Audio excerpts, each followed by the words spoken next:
날마다 큐티하는 여자 김양재 목사입니다. 오늘 큐티인 말씀은 사도행전 18장 24절에서 19장 7절까지입니다.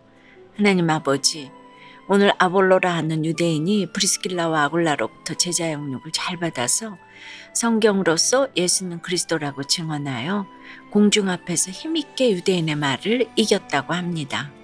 저희도 이렇게 성령의 제자 양육을 잘 받아서 주의 복음을 위해 쓰임받기 원합니다. 말씀에 주시옵소서. 듣겠습니다.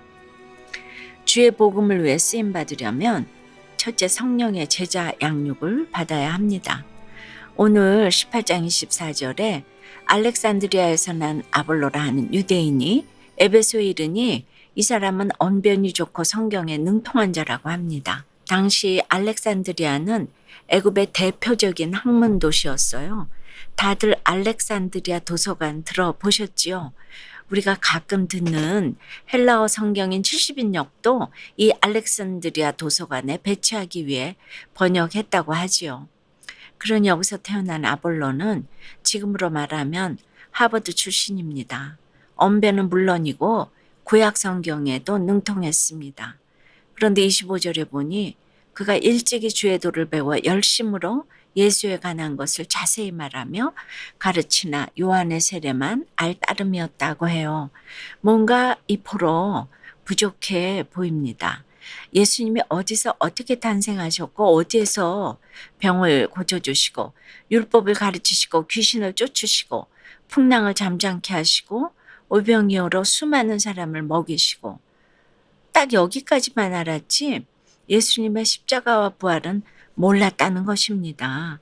세례요한처럼 회개하라 독사의 자식들아 하고 너희를 향한 외침만 알았다는 것이지요. 그런데 26절에 브리스길라와 아굴라가 듣고 데려다가 하나님의 도를 더 정확하게 풀어 이루더라고 합니다. 이들이 누구입니까?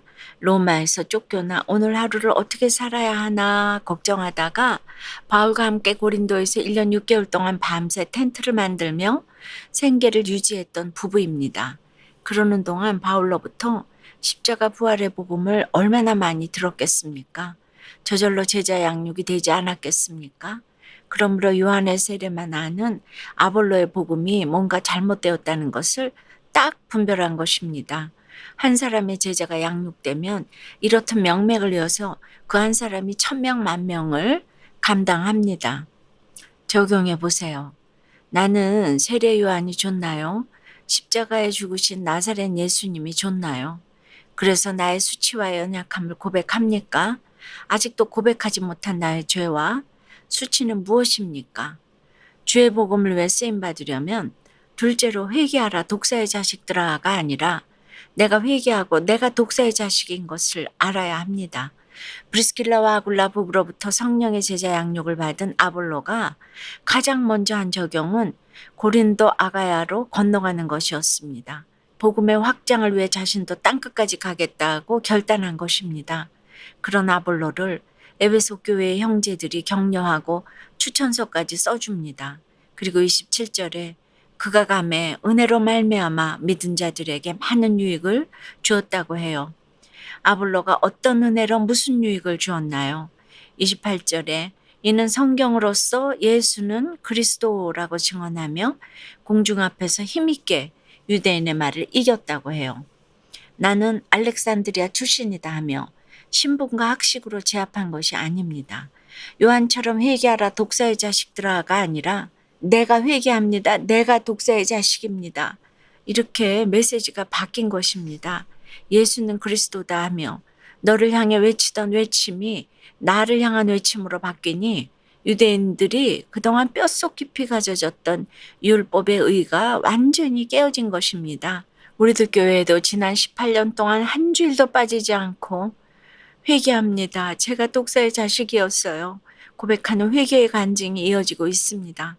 이 죄 고백이 지체들에게 은혜가 되고 공동체의 유익이 되었습니다. 공동체의 힘이 되고 복음의 힘이 되었습니다. 여러분은 어떠세요? 내가 전도를 하겠다고 나서면 내 가족과 지체들은 나를 위해 어떤 추천서를 써줄 것 같은가요? 날마다 내 가족, 내 이웃, 내 동료들에게 회개하라 독사의 자식들아 라고 외칩니까? 내가 회개합니다. 내가 독사의 자식이에요. 라고 합니까? 주의 복음을 위해 쓰임을 받으려면 셋째 성령 충만에 힘써야 합니다. 오늘 19장 1절에 아볼로가 고린도에 있을 때에 바울이 윗지방으로 다녀 에베소에 와서 어떤 제자들을 만났다고 합니다. 그런데 바울은 왜 이들을 보자마자 너희가 믿을 때 성령을 받았느냐 했을까요? 이들의 믿음에도 뭔가 부족해 보인 것이에요. 우리도 그렇습니다. 성령을 받았느냐? 이런 질문을 받으면 내 믿음에 문제가 있구나가 딱 깨달아져야 합니다. 이런 뼈아픈 소리를 잘 들어야 믿음도 성장할 수 있는 것입니다. 그런데 바울은 왜 아니라 우리는 성령이 계심도 듣지 못하였노라 하는 그 어떤 제자들을 향해 요한의 회개의 세례를 언급하고 내 뒤에 오시는 이를 믿으라 하였으니 이는 곧 예수라 했던 세례 요한의 말을 전했을까요? 요한의 세례만 알고 있던 제자들에게 예수가 그리스도라는 것을 가르친 것입니다. 제자들도 바울의 이 말을 듣는 즉시 주 예수의 이름으로 세례를 받습니다. 그리고 6절에 보니 바울이 그들에게 안수하며 성령이 그들에게 임하심으로 방언도 하고 예언도 하니라고 해요. 굳이 방언과 예언이 아니더라도 그렇습니다. 성령이 임하면 반드시 표징과 열매가 나타납니다. 사랑과 희락, 화평과 오래 참음, 자비와 양선, 충성과 온유와 절제가 바로 9가지 성령의 열매인 것이죠. 여러분은 어떠세요? 성령을 받았습니까? 받았다면 그 표징과 열매는 무엇입니까? 성령이 임함으로 온 가족의 관계가 회복되고 구원이 이루어지기를 소원한다는 한 집사님의 큐티인 묵상 간증이에요. 제가 9살 때입니다. 어머니의 외도로 부모님이 이혼하시자 저는 그런 부모님을 원망하고 무시했어요. 아버지는 제가 어른이 되어서 결혼하려 할 때도 제게 적지 않은 상처를 주셨어요. 처가가 가난하다는 이유로 저의 결혼을 반대하시고 결혼식에 오지 않으셨지요. 이후 저는 7년이 넘도록 아버지와 관계를 끊고 마음속으로 아버지를 수없이 살인하였어요. 그리고 회사에서는 일 중독으로 일이 끝나면 새벽까지 술과음란에 빠져 살았지요. 그런 동안 아내는 우울증, 큰아이는 분노조절장애, 둘째는 야뇨증을 앓았습니다. 그러던 어느 날입니다. 아내가 제 휴대폰 문자를 보고 저희 외도 사실을 알게 되면서 저희 가정은 깨지기 일보 직전이 되었어요. 그런 하나님의 은혜로 가정 회복을 돕는 믿음의 공동체를 만나게 되었어요. 그리고 말씀을 양육받으며 외도로 가정을 파괴한 어머니도 결혼식에 오지 않으신 아버지도 그저 불쌍한 한 영혼임을 알게 되었어요. 좋은 부모, 나쁜 부모 없고 나를 예수 믿게 해준 부모가 최고의 부모임을 고백하게 되었지요.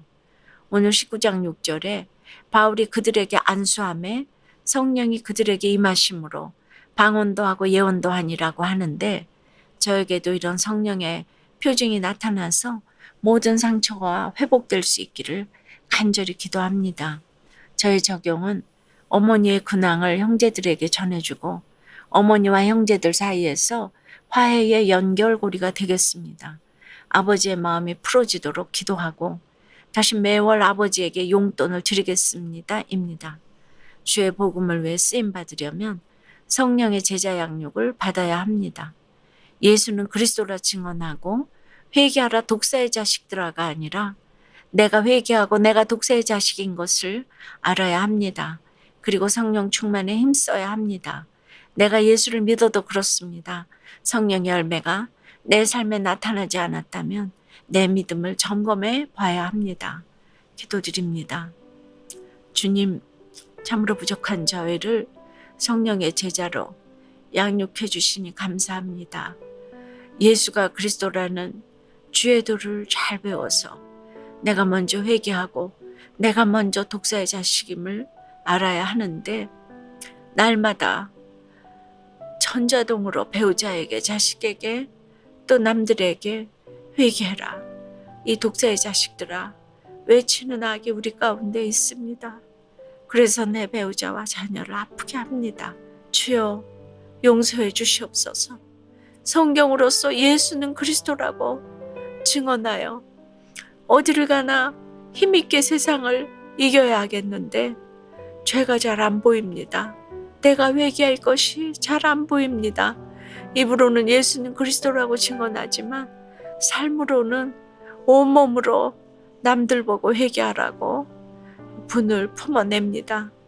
주님, 참으로 예수는 그리스도라고 하는 그 은혜로 말미암아 죄 복음을 잘 전하고 믿는 자들에게도 많은 유익을 주는 저희가 되었으면 좋겠습니다. 주님, 낙태법이 이제 통과되었습니다. 인구 절벽 시대인데 주님 폐하생명보호법이 새로이 제정되며 건강가정기본법에 개정하는 속으로 들어가면 동성혼을 이제 허락하는 법인 줄을 모릅니다. 주님이 개정안이 통과되지 않도록 역사하여 주시옵시고 인구 절벽 시대에 이 인구 절벽을 막아 주시옵소서. 도와주시옵소서. 예수 그리스도 이름으로 기도드리옵나이다. 아멘. 지금까지 우리들 교회 김양재 목사님이었습니다. 큐티에 도움받기 원하시는 분들은 QTM 홈페이지 qtm.or.kr 또는 유튜브에서 QTM을 검색하시면 도움받을 수 있습니다. 자세한 문의사항은 지역번호 031-705-5360번으로 문의하시기 바랍니다.